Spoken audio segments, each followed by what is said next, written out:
What's up, everyone? Welcome to the video. Today we're going to take a look at how to change the battery in this Toyota Corolla remote key fob. This Corolla key fob is going to use replacement battery CR2032. I'll put a link in the description box of this video to where you can purchase these batteries if you're in need.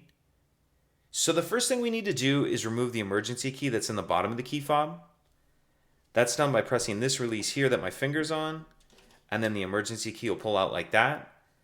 Now if we hold our key fob with the buttons facing down and we take a look at the bottom in that area where the key just slid out of, we see there's this slot right here.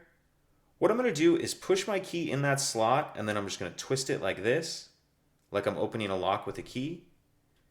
So I'm going to push it in that slot, make sure it's all the way in, and then twist. And as I do that, it pops the shell apart. And then I'll pull the back of the shell off, and we can see our battery right here.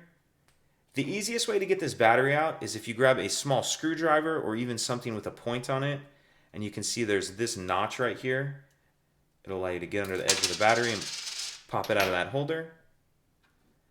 Now I'll grab my new battery, and I want to make sure that I'm installing that with the plus side up. So I'll kind of tuck that edge in first like that.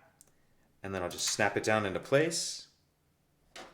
And then I'll snap the two halves of the shell back together. Slide the emergency key back in. And that's it. If you could take a second to like and subscribe, it helps us out, and I'd appreciate it. Thank you.